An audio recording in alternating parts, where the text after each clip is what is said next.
Hello, I'm Carmen Cho, Chair of the Vancouver School Board for the 2021 term.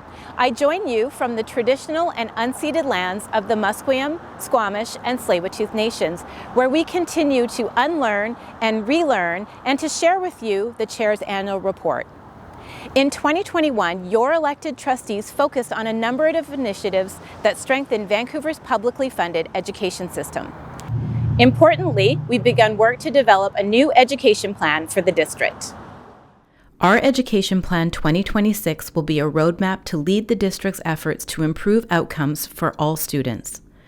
Our work to develop the plan benefited from the thoughtful input of the district's formal stakeholder groups, staff, students' families, and most importantly, students themselves. This input was gathered through two phases. The first included a series of sessions with students and a public survey. The second phase included numerous focus group sessions to develop a deeper understanding of perspectives about how well the VSB is preparing students for the future. Throughout the year, and together with district staff, trustees met with other public officials to discuss important matters for those we serve. We've met with BC MLAs, federal MPs, First Nations chiefs and councils, the Minister of Education and ministry staff, as well as our formal stakeholder groups. In addition, we reached out to other elected officials to advocate for essential supports for our education system. Through our work this year, the board passed a number of significant motions that directly influence the safety, culture, and effective use of our places of learning and work. This includes the discontinuation of the School Liaison Officer program and the creation of the Safe and Caring Schools Department. The board also developed a vision for the long-term educational use of our facilities.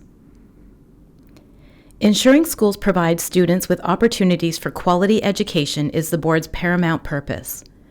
To do so, we are grateful for and are guided by the expertise of teachers, support workers, administrators, and operational staff. We are pleased that in October, the board concluded its executive search for a new superintendent and CEO, Helen McGregor. She will assume her duties in January 2022.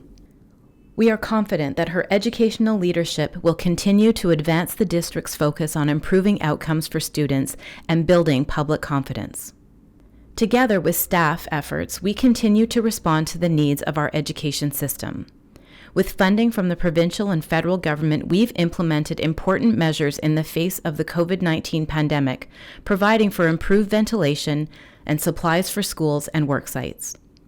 The Vancouver School Board was the first to extend the mask mandate to the youngest of learners, now a provincial requirement. We've also invested government funding to provide more outdoor learning spaces. These learning spaces also align with our commitment to reconciliation and help to further embed Indigenous ways of learning, knowing, and being in school communities. As a board, we are heartened by the ongoing work to ensure everyone in Vancouver's school communities feels welcome, safe, and included. There are additional resources for students and staff promoting mental health and well-being. We are in the early stages of creating an anti-racism, non-discrimination plan framework. We are pleased that trustees and staff throughout the district completed the board-mandated anti-racism training, a 3-module program which is also part of the orientation of all new staff. We know that the more we learn and examine our own biases and experiences, the more we will be able to truly effect meaningful change for all students and our school communities. Recently, the board joined in commemorating the first National Day for Truth and Reconciliation.